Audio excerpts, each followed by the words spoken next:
What's up, everybody out there? Welcome to Gamers with Gains. So, interesting topic to talk about in today's video. It actually comes from a viewer. His name, I'm sorry if I butcher your name, Alexandre Savard. I believe it's pronounced Savard. Savard, yeah. Well, Alex. We're going to call you Alex from now on.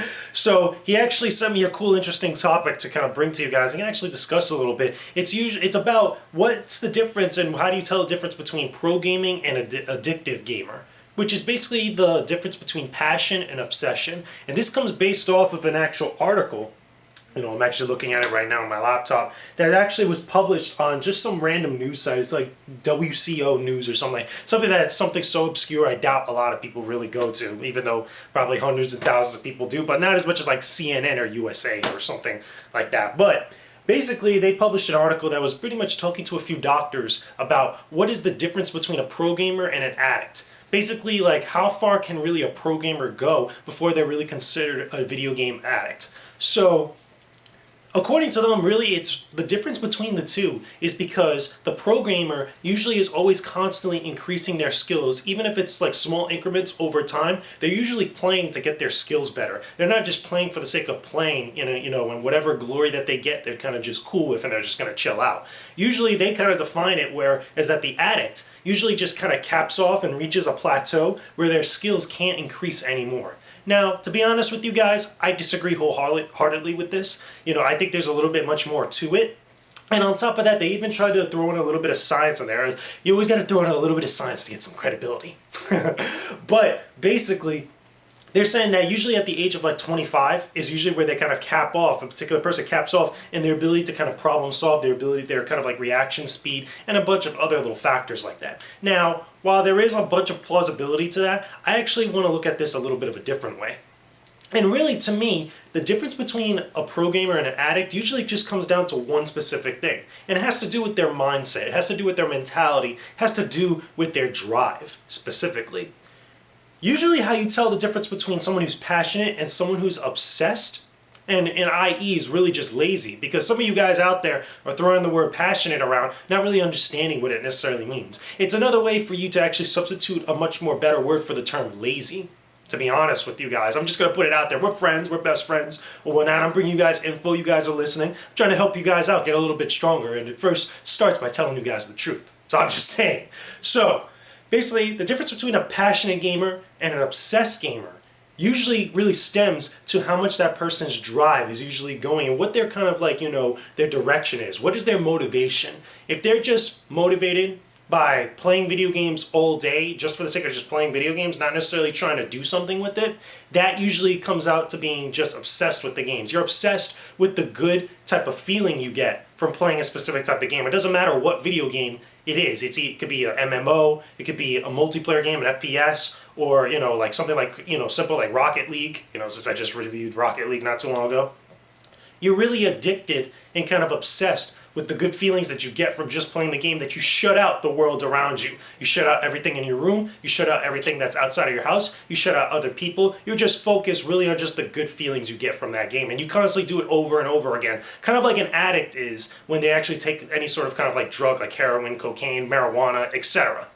It's that feeling, that sense of euphoria, that sense of like relaxation and just safe nature that you're really obsessed with. That's someone who's obsessed with video games. The difference between that and someone who's passionate, someone who's passionate about video games, usually not only do they play a lot of video games and they actually just enjoy the feelings that they get with it, but they're taking that passion, that good feeling, that good nature that they enjoy from it so much and actually trying to apply it to something else. Let's take me for perfect example. I play a lot of video games. I play a lot of video games on a daily basis, every single day, not 24 hours a day, but like 7 days a week. I'm usually playing at least some type of video game on any one of my consoles or my handhelds or my PC. It doesn't matter what it is. The difference is, though, is that I'm not just sitting there just playing the game. I'm taking my love for the game and I'm coming out and making videos for you guys, telling you guys about my experiences, some food for thought, for stronger living, stronger motivation stuff, doing reviews for games. I'm trying to bring you guys information about stuff. If not, I'm also writing about games on various different websites for freelance, because I'm trying to have a goal of fulfilling my dream towards having a job in the game industry, writing about video games, giving my opinion about video games, working for a big website like IGN or something, That's my dream. And I'm taking my application for my love and my passion, quote unquote. This is real passion for gaming, and trying to apply it to something. That right there is the difference. That really is like the fine line that you kind of like, you know, you could cross very easily when you're actually trying to tell the difference between someone who's passionate, someone who's like a pro gamer, or someone that's really enthusiastic about video games, and someone who's obsessed, someone who's an addict, someone who just doesn't care about anything else but just for the sake of just being lazy and playing video games. Very, very thin line right there.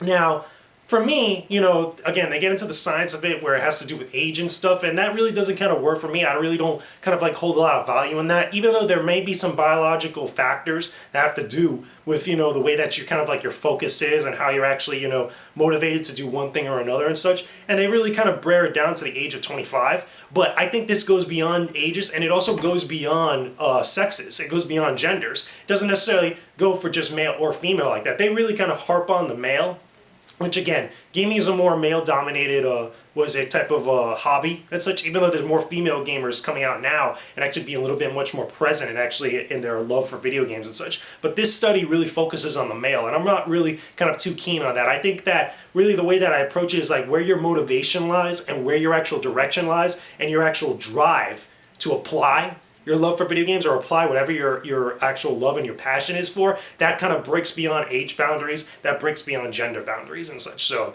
that's just my opinion on it, guys. Leave a comment in the comment section below. Thanks again, Alex, for sending me the topic. I hope you guys send me more so I can actually talk about it and kind of give you guys some good food for thought and good, stronger living motivation and stuff that you could apply your gaming passion, your gaming love to other aspects of your life. So that's all I got for you guys. I will talk to you guys again soon. Peace out and stay epic, everybody.